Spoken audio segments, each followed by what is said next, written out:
Assalamualaikum warahmatullahi wabarakatuh. Sebelumnya, perkenalkan nama saya Tasha Adinda Aulia. Saya absen 32 dari kelas 11 47.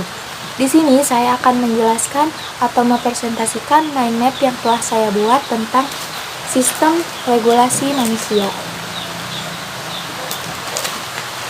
Sistem regulasi manusia. Sistem regulasi manusia ini terbagi menjadi dua, yaitu sistem saraf dan sistem hormon. Untuk yang pertama, saya akan menjelaskan tentang sistem saraf terlebih dahulu. Di sini saya membagi sel saraf menjadi 4 unsur. Untuk yang pertama ada sel saraf sendiri yang bisa disebut juga neuron. Sel saraf ini terbagi menjadi dua, yaitu dendrit dan akson. Yang kedua ada prinsip penghantaran impuls.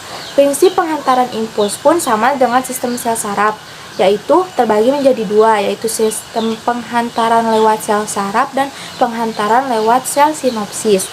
Yang ketiga ada gerak refleks. Gerak refleks disebabkan oleh rangsangan tertentu yang biasanya mengejutkan atau menyakitkan. Dapat kita beri contoh, yaitu jika kulit kita dicubit akan menimbulkan reaksi kemerahan atau bahkan sampai biru.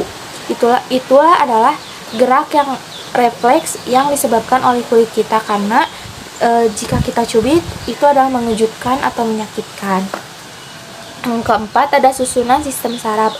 Sistem saraf ini terbagi menjadi dua, yaitu sistem saraf pusat yang disusun oleh otak dan sumsum tulang belakang, dan juga ada sistem saraf tepi yang tersusun dari sistem saraf somatik dan sistem saraf otonom. Untuk yang selanjutnya, saya akan membahas tentang sistem hormon. Sistem hormon ini terbagi menjadi 9 kelenjar. Yang pertama ada kelenjar hipofisis. Kelenjar hipofisis ini terbagi menjadi dua, yaitu kelenjar hipofisis anterior dan posterior. Yang kedua ada kelenjar pineal, 3 kelenjar tiroid, 4 kelenjar paratiroid, 5 kelenjar thymus, 6 kelenjar adrenal, 7 kelenjar Langerhans, 8 kelenjar kelamin, dan 9 kelenjar pencernaan. Dari dua sistem yang saya jelaskan sebelumnya, dan selanjutnya ini ada alat indera. Ada 5 indera yang dimiliki oleh manusia. Yang pertama indera penglihat yang berupa mata. Setiap manusia memiliki 2 mata.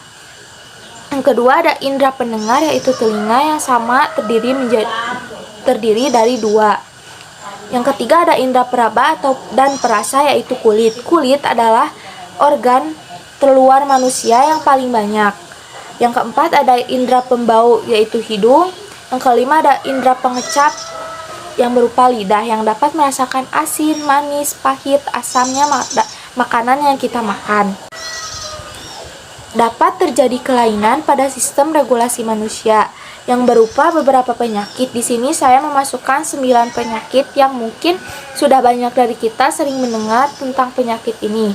Ada amnesia, stroke, Kutter, neuritis, transeksi, Parkinson, epilepsi, polinomielitis, dan neurastenia. Kelainan-kelainan ini dapat disebabkan oleh beberapa hal, salah satunya psikotropika. Psikotropika adalah obat yang berbahaya yang dapat menyebabkan stimulan, depresan, halusinogen, dan euforian. Psikotropika ini terdiri menjadi beberapa golongan, salah satunya narkoba. Adapun ciri-ciri orang atau pengguna dari psikotropika adalah badan lemas, muka pucat, tubuh menggigil, rambut dan gigi rontok. Kelainan-kelainan yang disebabkan oleh psikotropika ini dapat kita cegah. Salah satunya adalah mendekatkan diri kepada Allah, kepada Tuhan yang Maha Esa. Ya, seperti yang kita tahu, jika seseorang yang memiliki iman kuat akan jauh dari hal-hal yang berbau maksiat. Karena psikotropika khususnya untuk umat muslim itu adalah salah satu dosa. Juga dapat dilakukan menjauhi zat psikotropika dan mengikuti penyuluhan. Edukasi sangatlah penting karena dengan edukasi kita bisa tahu betapa berbahayanya psikotropika ini dan juga mencegah lebih baik daripada mengobati. Jika hal lain terjadi, yaitu kita sudah amit-amit ya, misalkan seseorang sudah kecanduan atau mungkin sudah terlanjur menggunakan psikotropika ini, hal yang dapat dilakukan sebagai pengobatan adalah memeriksa kesehatan tubuh. Untuk orang-orang yang sudah menjadi pengguna atau pecandu, itu dapat dilakukannya rehabilitasi di tempat rehabilitasi. Juga melakukan sikap peduli dan perhatian. Untuk beberapa orang, salah satu penyebab dia menggunakan atau mengkonsumsi psikotropika ini adalah karena kesepian, kurangnya perhatian dari orang-orang di sekitarnya dan orang-orang tersayangnya yang membuat dia melampiaskannya kepada psikotropika. Itulah mengapa sikap peduli dan perhatian bisa menjadi salah satu pengobatan bagi para pengguna itu. Terakhir adalah melakukan kegiatan yang positif. Pada era ini, yaitu era COVID-19, kita lebih sering menghabiskan waktu di rumah. Hal itu dapat kita manfaatkan agar kita melakukan hal-hal positif di rumah. Penyebab lainnya yang dapat menyebabkan kelainan pada sistem regulasi manusia adalah minuman beralkohol. Jika seseorang terlalu sering mengkonsumsi alkohol atau minuman beralkohol, itu akan menyebabkan gangguan yang dapat berupa gangguan fisik dan gangguan jiwa. Untuk gangguan fisik dapat terjadi kerusakan jaringan otak, hati, jantung, pankreas, lambung, dan otot. Pada ibu hamil dapat mengakibatkan janin tumbuh tidak sempurna. Kembali lagi ke pembahasan sebelumnya, itu kerusakan jaringan otak. Kerusakan jaringan otak adalah salah satu hal yang berbahaya bagi sistem regulasi manusia karena seperti yang kita tahu, otak adalah penyusun sistem saraf pusat, yang artinya seluruh saraf yang dijalankan oleh tubuh kita adalah berpusat di otak. Dan juga stroke adalah gangguan syaraf di otak yang menyebabkan beberapa korbannya atau beberapa penderitanya itu menderita tidak bisa berjalan, bahkan tidak bisa berbicara, atau mungkin stroke sebelah tubuh karena yang mati hanya sebelah tubuhnya. Itulah betapa berbahayanya efek dari minuman beralkohol.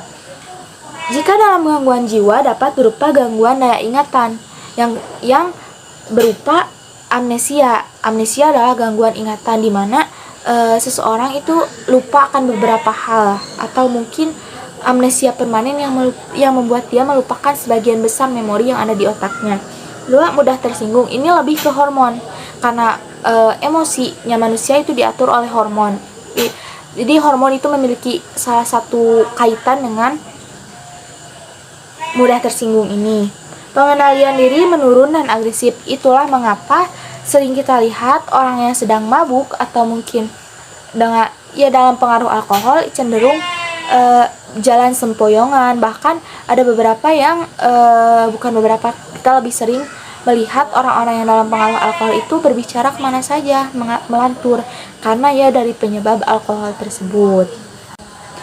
Sekian penjelasan atau presentasi saya tentang mind map yang saya buat, yaitu tentang sistem regulasi manusia. Saya harap yang saya jelaskan dapat dimengerti oleh kalian semua yang menonton. Sekian, terima kasih. Wassalamualaikum warahmatullahi wabarakatuh.